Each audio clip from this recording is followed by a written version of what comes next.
AFTV, Turkish. Everybody here really excited about that performance tonight. And it was a really, really impressive win. Yeah, no, rightly so. Our form was picked up just at the right time. This is what we needed, 2 out of 2 before the Tottenham game, do you know what I mean? And today was one of the best performances of the season. Ozil staked the big claim for the start on Saturday. Brilliant today. Probably man of the match for me.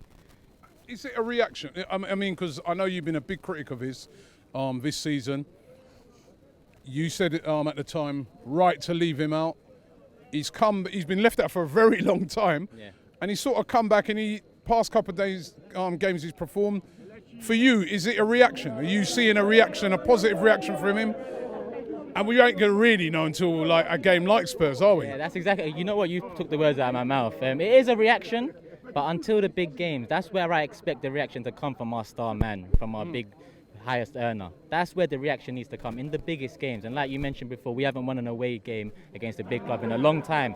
If he can be the catalyst to that big win against our most hated of the top 6, then it will go a long way in gathering the support around him and making sure that we kind of fully get behind him. But if we go there and it's a timid performance and we get outran and he looks a bit dogged and he doesn't put a foot in and we lose, what then? Do we refer back to today and against Southampton and say he is world class and he is worth the money? It has to happen against Tottenham too. Like I said, man of the match today, Mickey, another one. He probably would have been my man of the match if he didn't come off. I'd start Ozil, Mickey and Iwobi. I've been critical of all 3 this season, but they've shown me something this season where they deserve to start this big game and prove me wrong. Regarding our striker situation, I'll start Laka ahead of Oba. I think Oba's been a bit off form last few games, and I think Laka really his confidence is 100. For him to just grab that free kick and no one was taking that ball off him. Confident, just took it, banged it in, and he should have had a couple more since coming on. And he is our big game player as well. Can we go there and get a result, Turkish? I mean, it's going to be tough, but it's a real.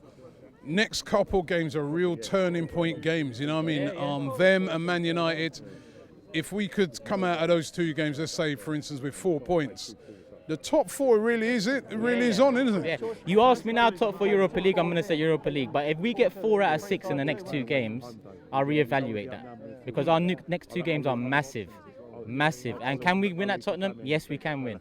They've just lost 2 in a row. But form goes out the window in these games. We've won 2 in a row. They've lost 2 in a row. Forget form, because this game here kickstarts the next 9 games of the season. It kickstarts the finish point. If Tottenham beat us, they'll go and push on and get top 3. If we win, we can push on and get top 4 and potentially finish ahead of them. We'll be a point behind them on Saturday if we beat them, Rob. So what more kind of hope do we want? No more motivation than that. Yeah, do you know what I mean? Obviously, defensively, we've got a bit of issues. Who will start right back? Koscielny, I doubt is going to be fit to play that game. So it looks like Mustafi will come back in. But I'm confident. Leno made a one-on-one save again today. His confidence keeps on building up every game. I'm happy right now. I might not look over the moon right now, but that's because there's a big game around the corner. And with big games in Arsenal, there's always that little, I'm not going to be a mem on Sunday. Do you know what I mean? That's what it is. I'm not going to be a mem on Sunday. So let's take it as it comes, Rob. Nice one.